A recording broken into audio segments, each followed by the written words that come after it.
యాడికి క్రైస్తవ కూడిక గృహం సంఘ సభ్యులకు ప్రభువైన యేసుక్రీస్తు నామములో వందనములు. సహోదరులారా,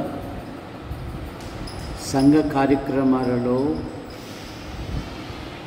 బుధవారము బైబిల్ పట్టణం గనుక మీ పనులు, ప్రయత్నములు, కార్యములు ముగించుకొని మీతో పాటు మీ పొరుగువారిని కూడా తీసుకుని రావాల్సిందిగా మనవి చేయొచ్చు.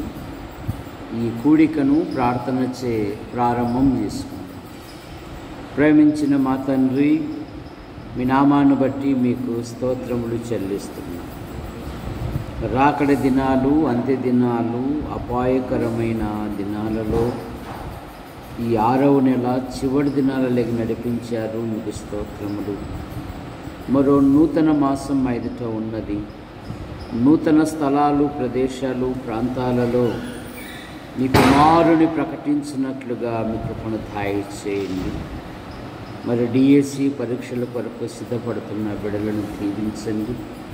కొందరు రాశారు, మరి కొందరు రాయాలి. మీ కృపను దయచేయండి.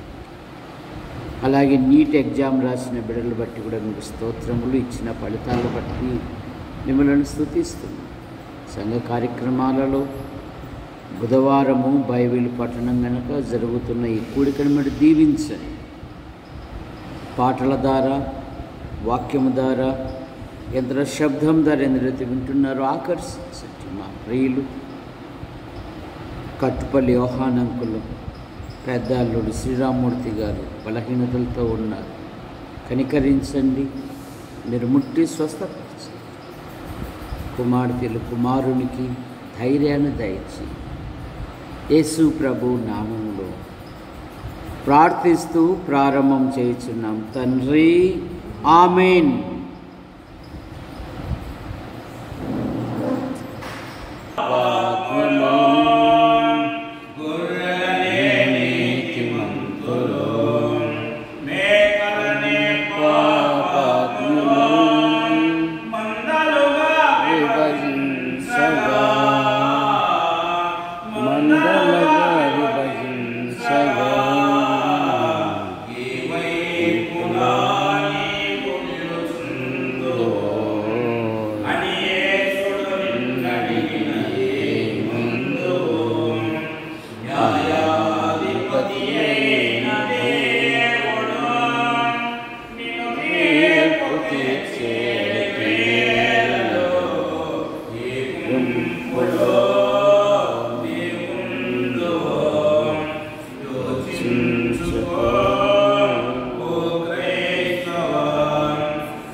సహోదరులారా, పరిశుద్ధ గ్రంథము నుండి కీర్తనలు 61వ కీర్తన మొదటి 2 వచనం. దేవా, నా మొర్ర ఆలకించుము, నా ప్రార్థనకు చెవియొగ్గుము. నా ప్రాణము తల్లడిల్లగా భూదిగంతముల నుండి నీకు మొరపెట్టుచున్నాను. నేను ఎక్కలేనంత ఎత్తైన కొండకు నన్ను ఎక్కించుము. ప్రార్థన చేసుకో. ప్రేమించిన మా తండ్రి, మీ నామాన్ని బట్టి మీకు స్తోత్రములు చెల్లిస్తున్నాం. రాకడ దినాలు, అంత్య దినాలు, అపాయకరమైన దినాలలో మోషే గారు ప్రార్థించారు. మా దినములు లెక్కించున్నట్లుగా మాకు నేర్పుము అనే మాటను బట్టి ముగిస్తోంది. ఈ సంవత్సరములో 6వ నెలలో చివరి దినాలు నడిపించారు. ముగిస్తోంది. మరో నూతన మాసం ఎదుట ఉన్నది. రైతు పొలాన్ని సిద్ధం చేసుకొని విశ్వాసముతో ఒట్టి నేలలో విత్తనాలు విత్తుతూ ఉన్నారు. కనికరం చూపండి. భూమి మీద తొలకరి వాన కడవరి వాన కురిపించువాడవు నీవే గదా. సముద్రాలను కదిలించండి. బలమైన అల్పపీడనాలు ఏర్పడి బలమైన వర్షాలు పడునట్లుగా మీకు కొనదాయించండి. డిఎస్సి పరీక్షల కొరకు రాసిన బిడ్డలు బట్టి మీకు స్తోత్రములు. రాయిచున్న పిల్లలను కూడా దీవించండి. ఉన్నతమైన చదువులు కలిగి వివాహం కొరకు ఉద్యోగం కొరకు ఎదురు చూస్తున్న బిడ్డలను దీవించండి. దేవా, బుధవారము బైబిల్ పఠనం గనుక పాటల ద్వారా నిన్ను స్తుతించుటకు, ఘనపరచుటకు, మహిమపరచుటకు మీరిచ్చిన ధన్యతను బట్టి మీకు స్తోత్రము. మీ పక్షాన్ని నిలబడిన వాడు బలహీనుడు మరుగుపరచండి. నాతోనూ మాతోనూ యంత్ర శబ్దం ద్వారా ఎందరైతే వింటున్నారో ఆకర్షించమని యేసు ప్రభు నామములో ప్రార్థిస్తున్నాం తండ్రి, ఆమేన్. బైబిల్లో 66 పుస్తకాలు ఉన్నాయి. అందులో పెద్ద పుస్తకము కీర్తనలు. ఇందులో పెద్ద కీర్తన ఉంది, అలాగే చిన్న కీర్తన కూడా ఉంది. పాత నిబంధన భక్తులు ప్రభుని కలిగి విశ్వాస మార్గములో వారు కొనసాగుతున్నప్పుడు వారు శ్రమలకు, బాధలకు, ఇబ్బందులకు గురి అయినప్పుడు వారు అలగలేదు కానీ ప్రార్థించుట అలవరుచుకున్నారు. 34వ కీర్తన 4వ వచనములో నేను యెహోవా యొద్ద విచారణ చేయగా ఆయన నాకు ఉత్తరం ఇచ్చెను, నాకు కలిగిన భయములన్నిటిలో నుండి ఆయన నన్ను తప్పించెను అనే మాట మనం చూస్తాం. ఈ 61వ కీర్తనలో భక్తుడు దేవునికి మొరపెడుతున్నాడు. దావీదు, నా దేవా ఆలకించుము,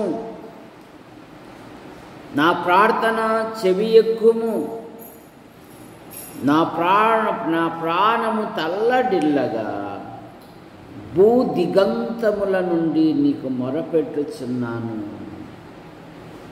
నేను ఎక్కలేనంత ఎత్తైన కొండకు నన్ను ఎక్కించుము.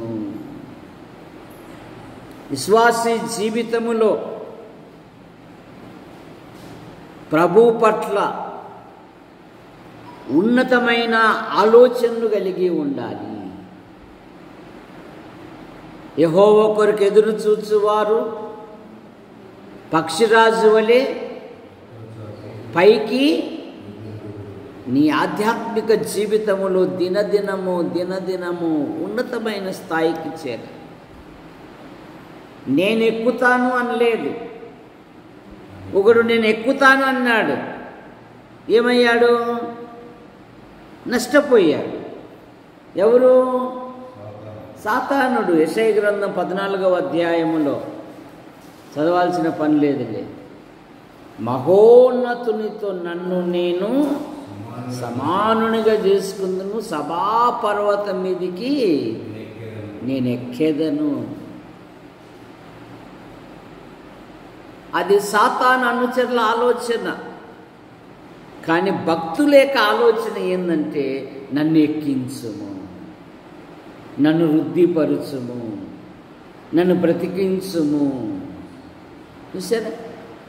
వారు ప్రభుని అడుగుతారు, వారు ప్రభు వైపు చూస్తారు. ఎందుకంటే విశ్వాసి జీవితంలో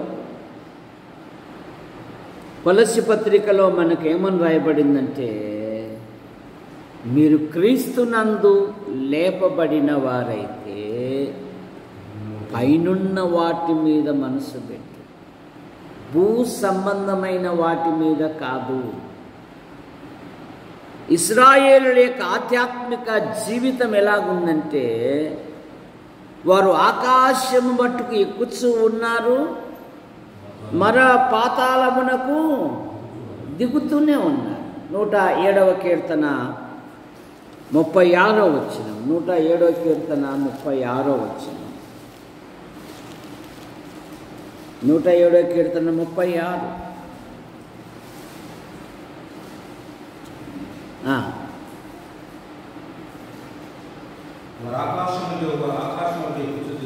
వారు ఆకాశమునకు ఎక్కుచు అగాధములకు దిగుచూ ఉండిరి. వారు ఆకాశమునకు ఎక్కుచు, చూసారా, వారు దిగుతూ ఉన్నారంట. ఒకసారి ఒక గోడలో పీతలు తీసుకుని వెళ్తూ ఉన్నారు. పీతలంటే లేయా ఏంటివి? పీతలంటే చేపలు కదూ. ఏంటివి పీతలంటే? ఎండ్రకాయలు.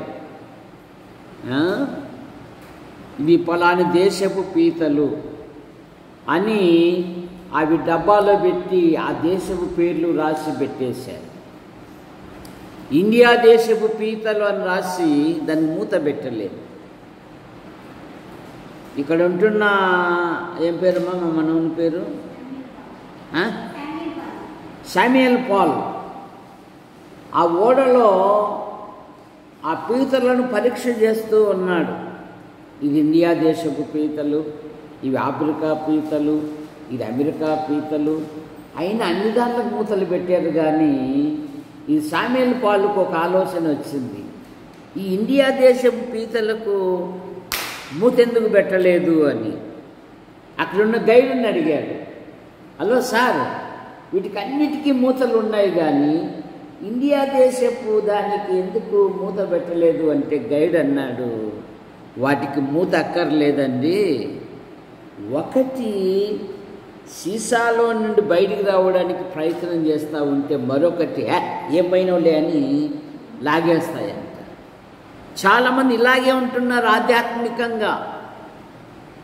ఇశ్రాయేలు ఆకాశము మట్టుకు ఎక్కుతూనే ఉన్నారు కానీ వారు ఆధ్యాత్మిక జీవితములో అగాధము వరకు దిగిపోతూ. బైబిల్లో దిగిపోయిన ప్రతి వారు ఆధ్యాత్మికంగా నష్టపోయారు.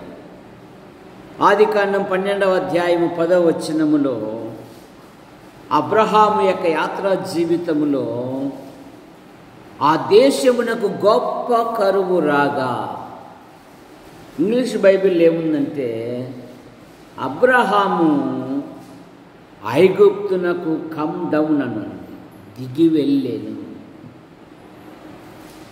నీ ఆధ్యాత్మిక జీవితములో నీ నేత్రములు విశ్వాసమునకు కర్తయు దాన్ని కొనసాగించువాడైన యేసుక్రీస్తు వైపు చూచుచూ మన దేవతను ఉంచబడిన పందెములో మన ఓపికతో కొనసాగాలి. ఎప్పుడైతే ఐగుప్తునకు దిగి వెళ్ళాడో అబ్రహాము అవమానించబడ్డాడు. ఒక అన్యరాజు గద్దించాడు. బెత్లెహేమును విడిచి ఎప్పుడైతే మోయాబుకు వెళ్ళారో వారు సమస్తము కూలిపోయినట్టుగా మనం చూస్తూ ఉన్నాం. నూతన నిబంధనలో ఇంటిలో ఉన్న చిన్న కుమారుడు తండ్రితో వాదము పెట్టుకొని తనకు రావలసిన సమస్తమును సమకూర్చుకొని దేవుని ఇంటిని వదిలి దూర దేశానికి వెళ్ళాడు. ఆధ్యాత్మికంగా నష్టపోయాడు. ఒక మనుష్యుడు యెరూషలేము నుండి యెరికోకు దిగి వెళ్ళొచ్చు. జాగ్రత్త నీ ఆధ్యాత్మిక జీవితంలో.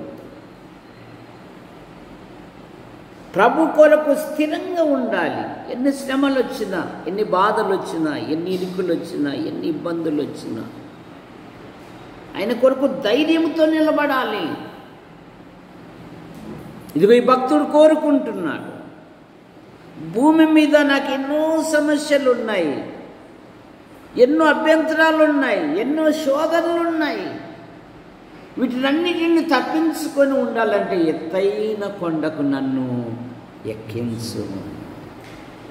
విశ్వాస జీవితములో ప్రభుని అడగాలి.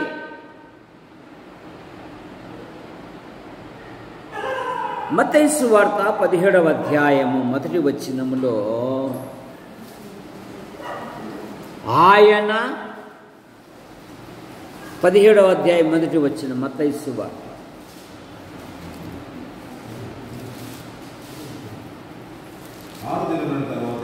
6 దినములైన తరువాత యేసు పేతురును యాకోబును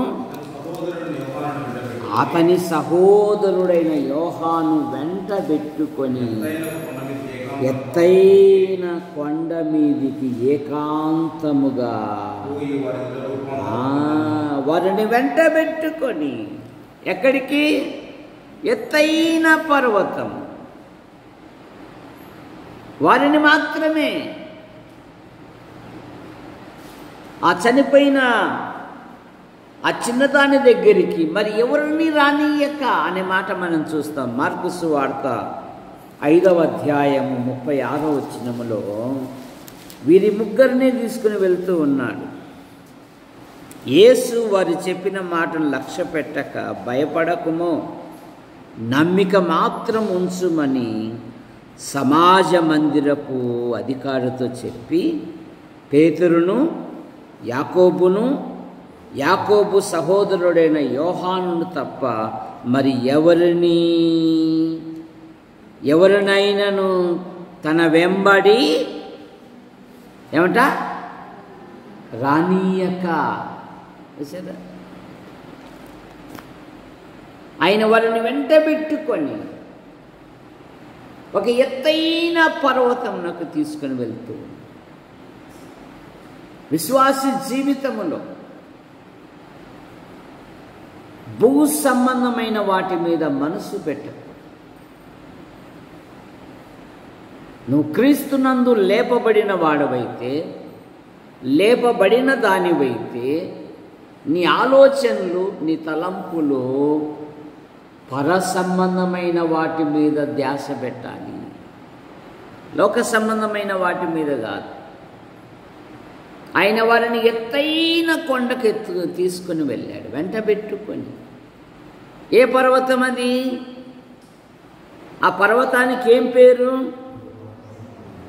ఏ పర్వతము? రూపాంతర పర్వతం. ఇంకా పరిశుద్ధ పర్వతము. 1 పేతురు పత్రిక, 2వ పేతురు పత్రిక 1వ అధ్యాయము, 2వ పేతురు పత్రిక 1వ అధ్యాయము 18వ వచనం. ఆ పరిశుద్ధ పర్వతం మీద మేము ఆ పరిశుద్ధ పర్వతం మీద ఆయనతో కూడా ఉండిన వారమై ఆ శబ్దము ఆకాశము నుండి రాగా వింటిని. ఆ పరిశుద్ధ పర్వతము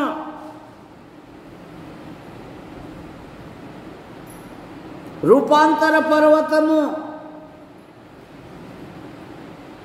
మేము ఆయనతో కూడా ఆ పరిశుద్ధ పర్వతం మీద ఉంటిమి. విశ్వాసీ జీవితములో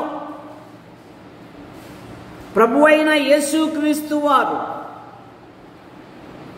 మనము పాపముల చేత, దోషముల చేత, అపరాధముల చేత దేవుని కోపానికి, దేవుని శాపానికి, దేవుని ఉగ్రతకు గురి అయి ఉండగా ఆయన మనలను ప్రేమించి 1 కొరింథీ పత్రిక 6వ అధ్యాయము 9వ వచనము, 6వ అధ్యాయము 9వ వచనము, మోసపోకుడి, 6వ అధ్యాయము 9వ వచనం ప్రారంభం. అన్యాయస్తులు, దేవుని రాజ్యమునకు వారసులు కానేరని మీకు తెలియదా? మోసపోకుడి, జారులైనను విగ్రహారాధికులైనను ఆడంగితనం గల వారినైనను పురుష సంయోగులైనను దొంగలైనను లోబులైనను త్రాగుబోతులైనను దూషకులైనను దోచుకొని వారైనను దేవుని రాజ్యమునకు వారసులు కానేరని మీకు తెలియదా? మీరు కొందరు అట్టివారై ఉంటిరి గాని మన ప్రభువైన యేసుక్రీస్తు నామమున మన దేవుని ఆత్మయందును మీరు కడగబడి పరిశుద్ధపరచబడిన వారై నీతిమంతులుగా యేసుక్రీస్తును అంగీకరించిన ప్రతివారు నీతిమంతులుగా తీర్చబడ్డారు. రోమాపత్రిక 3వ అధ్యాయం 26వ వచనములో, కాబట్టి నమ్మువారు ఆయన కృపచేతనే ఉచితముగా ఖచ్చితముగా నీతిమంతులుగా తీర్చబడితిరి అనే మాట మనం చూస్తాం. ఆ పరిశుద్ధ పర్వతం మీద మనం ఉండాలి అంటే ఆయన మనలను ప్రేమించి పాపాత్ములైన మనల కొరకు పరిశుద్ధుడైన దేవుడు శిలువలో బలియాగమై మనలను పవిత్రపరిచి మనల్ని పరిశుద్ధులుగా చేశాడు. 1 కొరింథీ పత్రిక 1వ అధ్యాయం 31వ వచనములో ఆయన మనకు పరిశుద్ధతయు విమోచనమును నీతియు ఆయన మనకు ఏమై ఉన్నాడంట? జ్ఞానమును నీతియు పరిశుద్ధతయు విమోచనము ఆయన మనకు. ఎఫెసు పత్రిక 5వ అధ్యాయము సంఘాన్ని గురించి ఆయన తన ఎదుట పరిశుద్ధముగాను నిష్కలంకముగా ఉండునట్లు ఆయన సంఘము కొరకు తాను బలిగాను అర్పణముగాను అర్పించుకున్నాడు. పాత నిబంధనలో ఇశ్రాయేలుని ఏమన్నాడంటే దేవుడు, మీరు నాకు పరిశుద్ధ యాజక సమూహము అన్నాడు. పరిశుద్ధత లేకుండా ప్రభును చూడలేడు.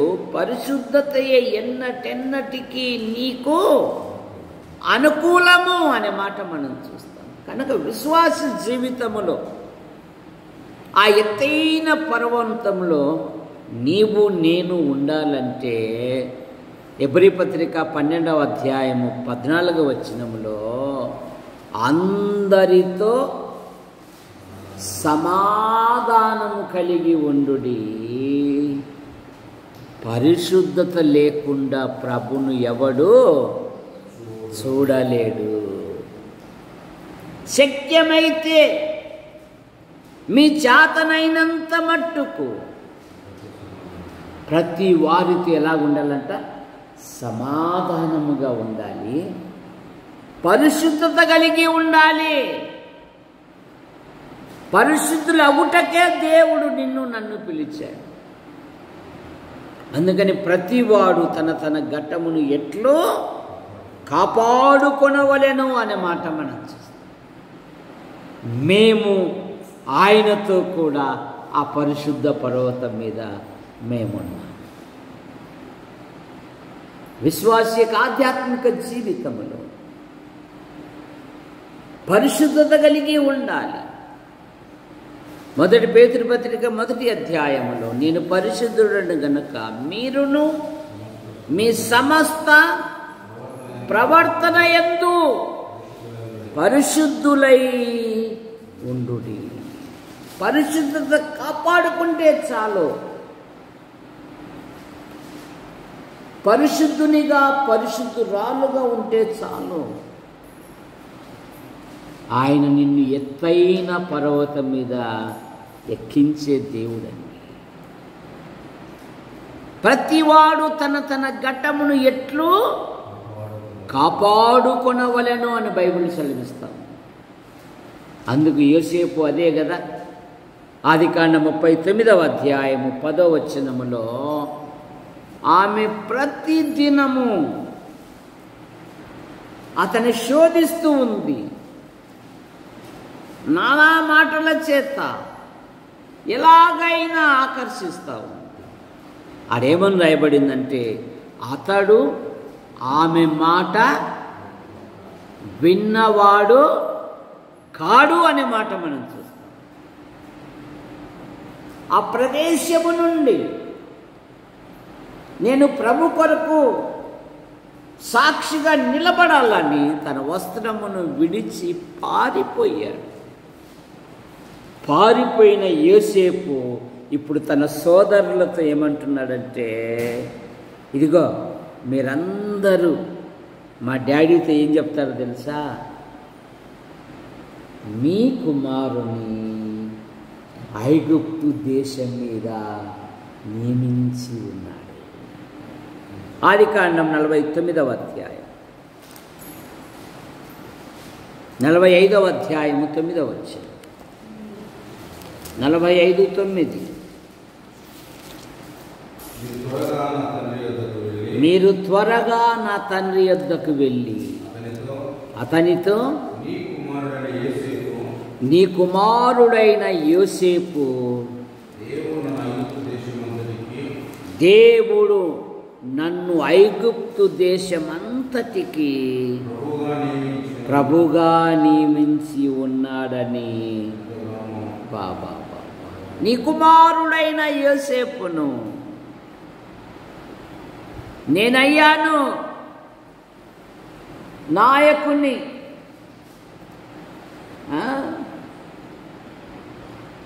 విషయాలు చాలామంది నాయకులు అవడానికి నానా తంటాలు పడుతూ ఉన్నారు. సమాజంలో గొప్పవారిగా ఉండడానికి నలుగురిని ముంచో, సరే నలుగురిని హత్య చేసో నాయకులుగా ఉండడానికి. కానీ ఒక విశ్వాసి ఏమంటున్నాడంటే, మీ కుమారుని యోసేపునైన నన్ను దేవుడు ఐగుప్తు దేశమంతటికి నియమించి ఉన్నాడు. ఎందుకో యోసేపు తన పరిశుద్ధతను కాపాడుకున్నాడు. తన ఆధ్యాత్మిక జీవితంలో ప్రభు కొరకు నిలబడ్డాడు. యోసేపు అంటాడు కదా, దేవునికి విరోధముగా నేను ప్రవర్తించలేను. అందుకని చెరసాల్లో ఉన్న వానిని దేవుడే కబురు పంపి చూసారా ఐగుప్తు దేశం అంతటికి నియమించాడు. పరిశుద్ధత కాపాడుకోవాలి, విశ్వాసం పవిత్రత కాపాడుకోవాలి. ప్రభు కొరకు నువ్వు జీవిస్తే దేవుడు నిన్ను హెచ్చిస్తాడు. దానియేలు కూడా అదే కదా, రాజు భుజించు భోజనమును పానము చేయు ద్రాక్ష రసమును మాకు అక్కర్లేదు, నేను పరిశుద్ధుడను, నా దేవుడు పరిశుద్ధుడు, నా సమస్త ప్రవర్తన యందు ఏమై ఉండాలి, పరిశుద్ధత కలిగి ఉండాలని రాజ భోజనమే తృణీకరించి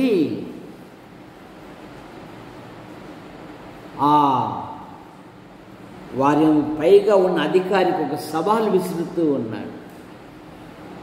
కాయగూరలు ధాన్యం మాకు ఇప్పించి 10 దినములు మమ్మును పరీక్షించు, ఒక సవాలు విసురుతూ ఉన్నాడు. విసరగలవా? విశ్వాస జీవితంలో ప్రభు కొరకు ఒక సవాల్. నేను ప్రభు కొరకు ఏదైనా చెయ్యాలి.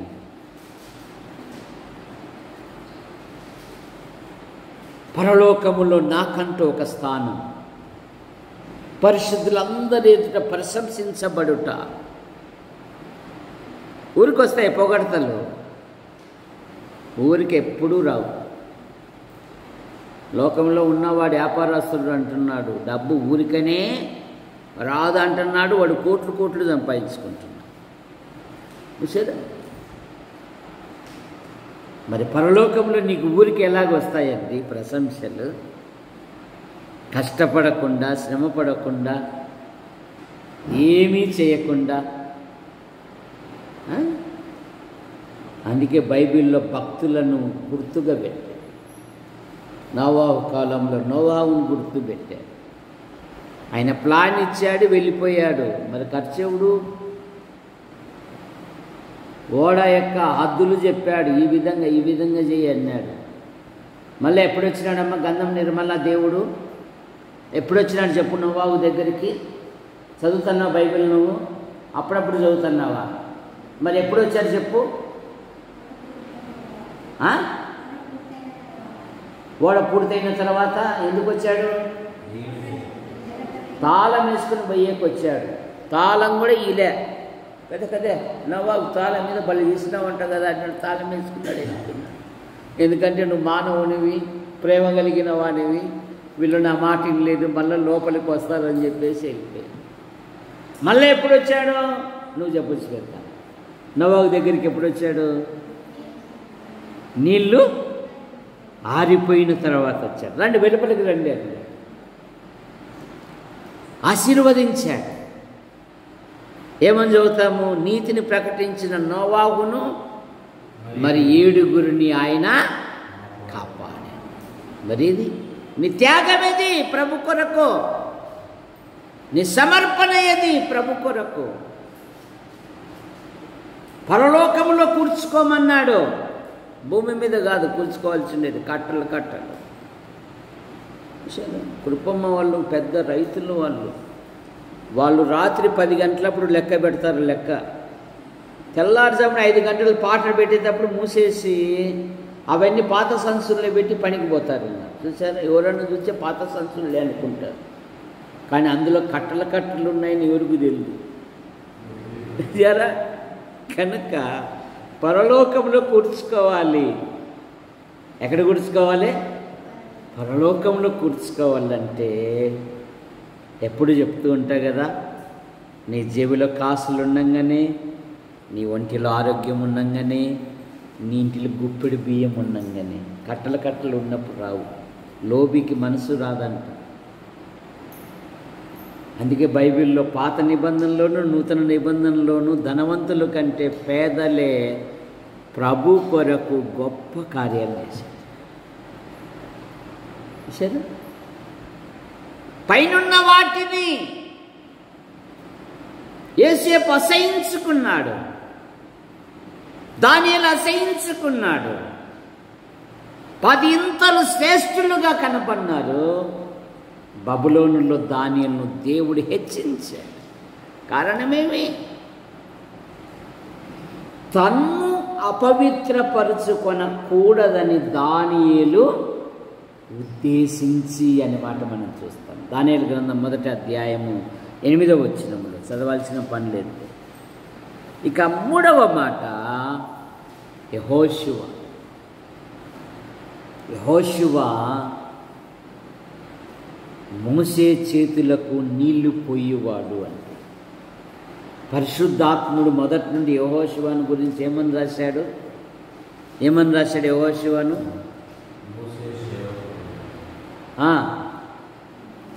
మోసే సేవకుడైన నూను కుమారుడైన యెహోషువ, మోసే పరిచారకుడైన నూను కుమారుడైన యెహోషువ.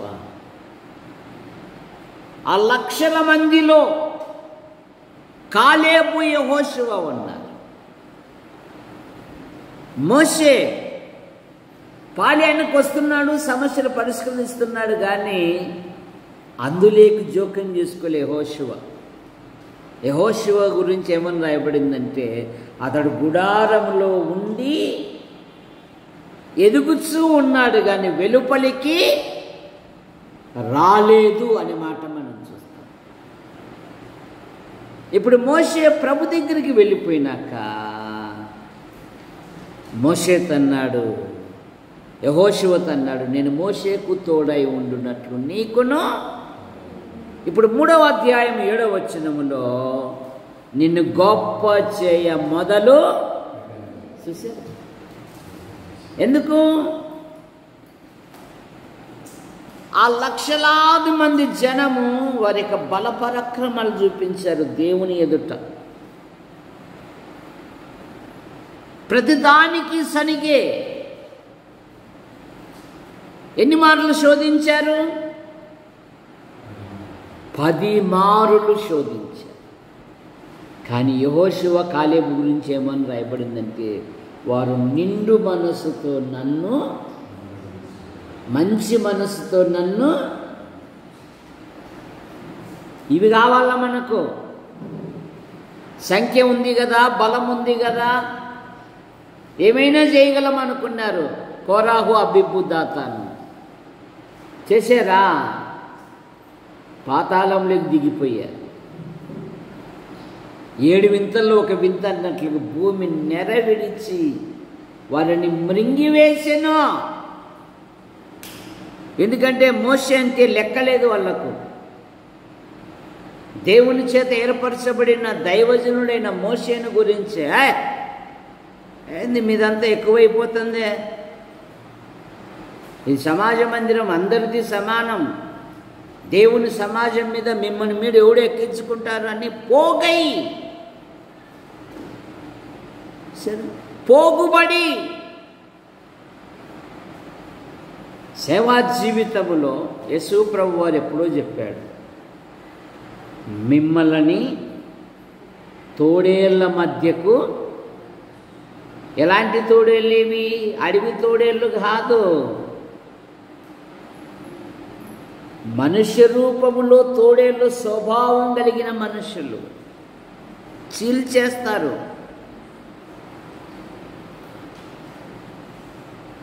నువ్వు ధైర్యంగా ఉండు అని.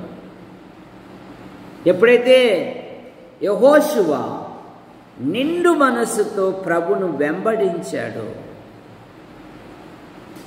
అతని కీర్తి వ్యాపింపజేసెను. ప్రజలందరూ అతనిని గౌరవ పరచిరి అన్నమాట మనం చూస్తాం. కారణమేమి? యెహోషువలో ఉన్న లక్షణం ఏంటంటే నిండు మనసుతో వెంబడించట, సనుగు రణధ్వనులతో కాదు. విశ్వాస జీవితంలో కొరింథీ పత్రికలో అన్నాడు కదా, వారు సనిగి సంహారకుని చేత నశించిరి, మీరును శనగకుండునట్లు ఈ సంగతులు మీకు రాయించును. శ్వాస జీవితములో ఎప్పుడైతే షూషను పట్టణములో మొర్దెకై ద్వారపాలకునిగా ఉండి దేవునికి నమ్మకంగా ఉన్నాడు, ఇప్పుడు షూషాను కోటకు వెళుతూ ఉంటే పట్టణమంతా సంతోషించిందండి. కారణమేమి? ఎస్తేరు గ్రంథం 9వ అధ్యాయము 4వ వచనం.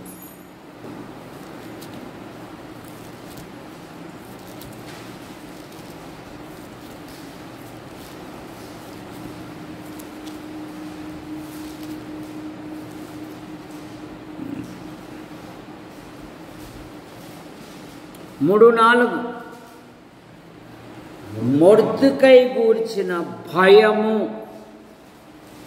తమకు కలిగిన సంస్థానం యొక్క అధిపతులను, అధికారులను, ప్రభులను రాజు విని రాజు పని నడిపించువారును యూదులకు సహాయము చేసెను. మొర్దెకై రాజు యొక్క నగరులో గొప్పవాడాయను. ఈ మొర్దెకై అనేవాడు అంతకంతకు గొప్పవాడగుట చూచుట అతని కీర్తి సమస్థానముల యందు వ్యాపించెను. ఎందుకు? మొర్దెకై సేవా జీవితములో, ఆధ్యాత్మిక జీవితములో ఏమన్నాడు మొర్దెకై? నేను యూదుడను, ఆ పని చేయజాలను అన్నాడు.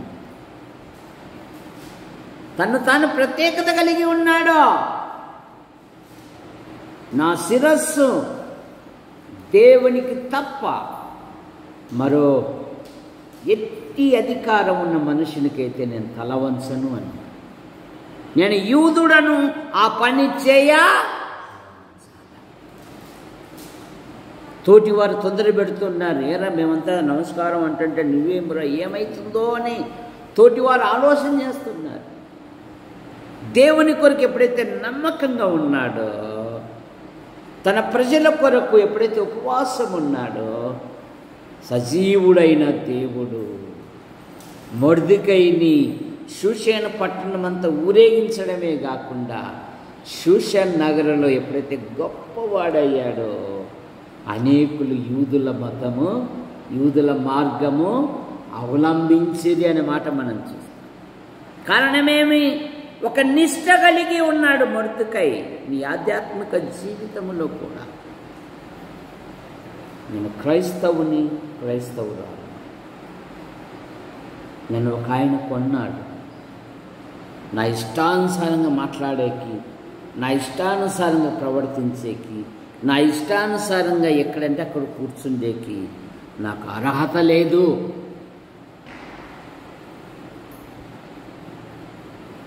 సరే, నన్ను ఒక ఆయన కొన్నాడు. తన స్వరక్తముతో నన్ను సంపాదించుకున్నాడు. ఆయన కొరకు నేను ఎన్ని శ్రమలు వచ్చినా, ఎన్ని బాధలు వచ్చినా, ఎన్ని ఇరుకులు వచ్చినా, ఎన్ని ఇబ్బందులు వచ్చినా నేను ఆయన కొరకు నిలబడతాను. బా, సొలొమోను అయితే, సొలొమోనును రాజుగా చేస్తే తన తల్లి రాజసముఖంలోకి వస్తూ ఉంటే సొలొమోను లేచి నిలబడి తల్లికి నమస్కారం చేసి ఆ సంస్థలో, ఆ రాజ్యం యొక్క అంతఃపురములో తన తల్లికి ఒక ప్రత్యేకమైన ఆసనం చేసి ఏర్పాటు చేశాడని. మొదటి రాజుల గ్రంథం 2వ అధ్యాయము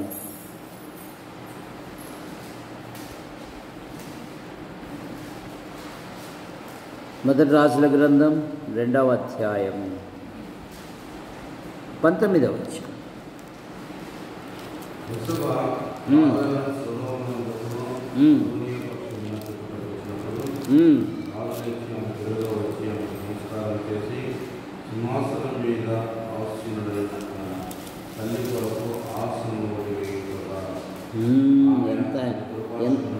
ఎంత మంచి కుమారుడండి సొలొమోను. తన తల్లి వస్తూ ఉంటే ఎదుర్కొని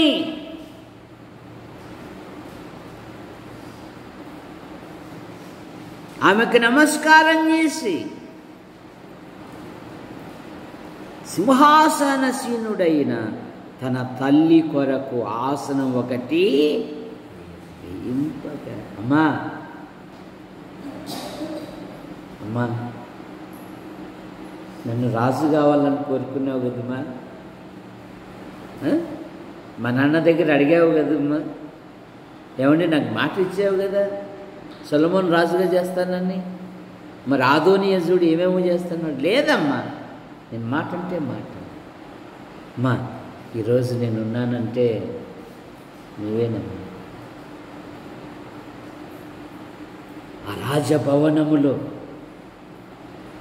వేల మంది ఉంటుండగానే తన తల్లికి వందనం చేసేది గాక తన తల్లికి ఒక ప్రత్యేకమైన సింహాసనం వేయించాలి. తల్లిని ఘనపరచు. కారణమేమి? నువ్వు నా మీద, నా కొరకే కదమ్మా ఇంత శ్రమలు పడినావు. మొదటి రాజుల గ్రంథం 1వ అధ్యాయంలో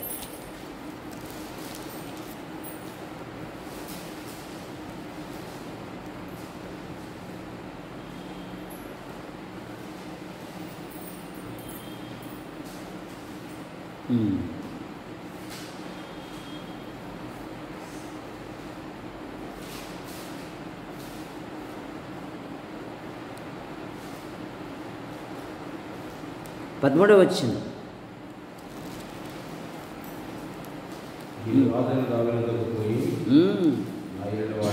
నా ఏలినవాడా రాజా,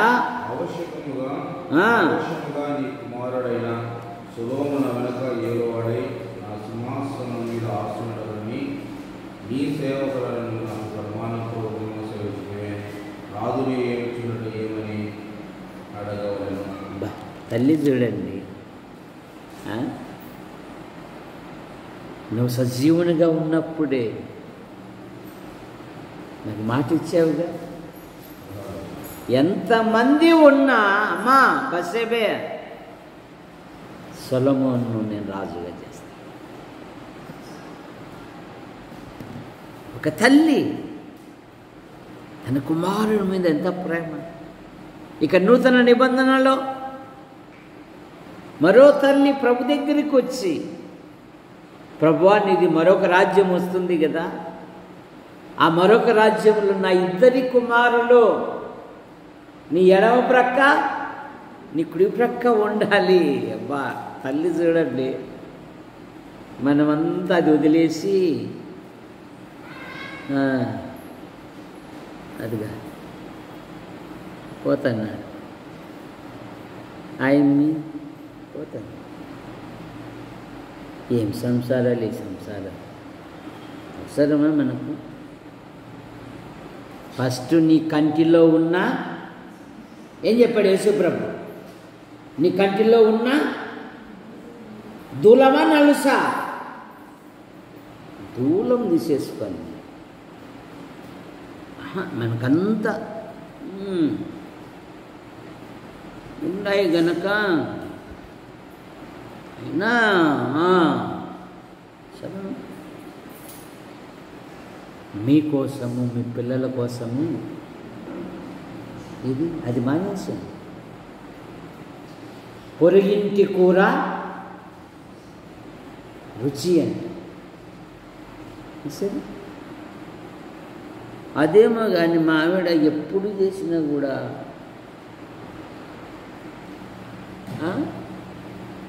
ఎందుకంటే కొన్ని వేయదు మా ఆవిడ, రూపము కొన్ని వేస్తుంది కనుకనే రుచి వచ్చేది. కనుక ఎత్తైన కొండకు నన్ను ప్రార్థించు. ప్రేమించిన మా తండ్రి, మీ నామాన్ని బట్టి మీకు స్తోత్రములు చెల్లిస్తున్నాం. యేసు ప్రభువా, భక్తుడు కోరుకుంటున్నాడు, నేను ఎక్కలేనంత ఎత్తైన కొండకు నన్ను ఎక్కించుము, నన్ను వృద్ధిపరచుము, నన్ను దీవించుము, నన్ను ఆశీర్వదించుము. నీ సహాయం కోరుకుంటున్నారు ప్రభు. మా ఆధ్యాత్మిక జీవితంలో లోకం వైపు, లోక ఆకర్షణ, లోకంలో ఉన్న దీనిని ప్రేమించటం, విశ్వాసమునకు కర్తయు దాన్ని కొనసాగించువాడైనా యేసుక్రీస్తు వైపు చూచుచూ ముందుకు సాగుటకు మీ కృపను దయచేయండి. దినదినము క్షేమాభివృద్ధి చెందుటకు మీ కృపను దయచేయండి. అయ్యా మీ కొందనాలు చెల్లిస్తున్నాం. ఓబులమ్మకు, పెద్ద ఓబులమ్మకు ఆపరేషన్ అయింది. ఆ గాయాలను మీరు ముట్టి స్వస్థపరచండి. తీసుకుంటున్న ప్రతి మందును, పదార్థమును పూర్ణ ఆరోగ్యం, పూర్ణ స్వస్థత ఇచ్చి, సంఘములో, ప్రభుత్వ శాఖల్లో కొందరు, ప్రైవేటు సంస్థల్లో కొందరు, మరికొందరు రాత్రింబగలు విభిన్న రీతిగా డ్యూటీలు చేస్తున్నారు. బిషప్ డ్యూటీకి వెళ్ళాడు, రాజయ్య కూడా డ్యూటీకి వెళ్ళింటే మీరు క్షేమంగా నడిపించమన్నాడు. నైనా మా మండలంలో ఉంటున్న ఆసుపత్రి, ఎంఆర్ఓ, ఎండిఓ, పంచాయతీ, పోలీస్ స్టేషన్, మా మండల నాయకులను, అధికారులను మీరు ఆశీర్వదించండి. మా తాడపతి నియోజకవర్గం నాయకులను, అధికారులను దీవించండి. మా అనంతపురం జిల్లా కలెక్టర్ గారిని, కార్యాలయమును, నాయకులను, అధికారులను మీరు దీవించండి. మా తెలుగు రాష్ట్రాల ముఖ్యమంత్రులను, గవర్నర్లను మీరు దీవించండి. మా భారతదేశం కొరకే మేము ప్రార్థిస్తున్నాం. మా దేశ ప్రధాని గారిని మీరు ఆశీర్వదించండి. గవర్నర్ గారిని దీవించండి. దేశ సరిహద్దులున్న సైనిక పటాలను దీవించండి. మా మండలము నుండి ఉద్యోగము కొరకు, ఉపాధి కొరకు, ఉన్నతమైన చదువు కొరకు వెలుపల ఉన్న ప్రతి కుటుంబాన్ని, ప్రతి యవనస్తుని, ప్రతి యవనస్తురాలను మీరు రెక్కల కింద ఉంచుకొని కాపాడు. నైనా వర్షం కొరకై మేము ప్రార్థిస్తున్నాం. వర్షం కురిపించేంత శక్తి మాకు లేదు. అయ్యా, కనికరం చూపండి తండ్రి, సహాయం దయచేయండి నైనా. సముద్రాలను కదిలించండి ప్రభువా. బలమైన అల్పపీడనాలు ఏర్పడి బలమైన వర్షాలు పడునట్లుగా మీకు కొనదాయించి మా ప్రియులు కట్టుపల్లి యోహానంకులు రాజాబాయి అంటే మీ పిలుపు తీసుకున్నారు. వారి కుమారులు, వారి భార్యలు, వారి సంతానం, వారి కుమార్తెలు, వారి భర్తల సంతానం దీవించండి. కట్టుపల్లి జాన్ నెల్సన్ గారు అయిన భార్య పిల్లలు, పాల్ గారు అయిన భార్య పిల్లలు దీవించండి. ముఖ్యంగా పెద్దలు శ్రీరామూర్తి గారు కుమార్తెలు, కుమారుని దీవించండి. శ్రీరామూర్తి గారు ప్రభు ఆసుపత్రిలో ఉన్న వైద్య బృందాన్ని దీవించండి. ఆయన తీసుకుంటున్న ప్రతి మందును, పదార్థమును దీవించండి. ఆయన అనాథ పిల్లలకు, పేద సాధలకు ఎంతోగానో సహాయపడిన వ్యక్తి అయ్యా. దోర్క సూది దారము చేత ఎప్పేలో గొప్ప సేవ చేసింది. మృతురాలు సజీవురాలుగా అప్పగించారు పేతురు. కనుక మా ప్రియునుకుంటున్న ప్రతి బలహీనత మీరు ముట్టి స్వస్థపరచండి. పూర్ణ ఆరోగ్యం, పూర్ణ స్వస్థత ఇచ్చి గుంటూరు, నంద్యాల, కర్నూలు, యాడికి, కొండూరు, కోనసీమ సంఘాలను దీవించి ఈ నెల చివరి దినాలు నడిపించారు. మీకు స్తోత్రం. మరో నూతన మాసం ఎదుట ఉంది. నూతన ప్రదేశాలు, ప్రాంతాలలో మీ కుమారుని ప్రకటించటం మీ కృపను దయచేయండి. నదులు, చెరువులు, బావులు, వంకలు, వాగులు, బోర్రలు, నీటి మట్టం పెరుగుటకు మీ కృపను దయచేయండి. యూట్యూబ్ ద్వారా వీక్షిస్తున్న ప్రతి వారిని దీవించండి. కొందరు రాలేకపోయారు, మరొక తరుణం దయచేయండి. బాత్రూము, రేకుల కప్పు విషయంలో, ఎదురుగా ఉన్న స్థల విషయంలో మీ కృపను దయచేయండి. మా కొరకు ప్రార్థిస్తూ, మా అవసరాలు తీరుస్తూ మమ్మల్ని ప్రోత్సహిస్తున్న ప్రతి వారిని దీవించండి. యేసు ప్రభువా, రాని వారికి మరొక తరుణమును దయచేయండి. ఆశీర్వదించి హస్తాలకు అప్పచెప్పుకుంటూ యేసు ప్రభు నామములో ప్రార్థిస్తూ బయలుదేరుతున్నాం తండ్రి. ఆమేన్. అందరికీ వందనాలు.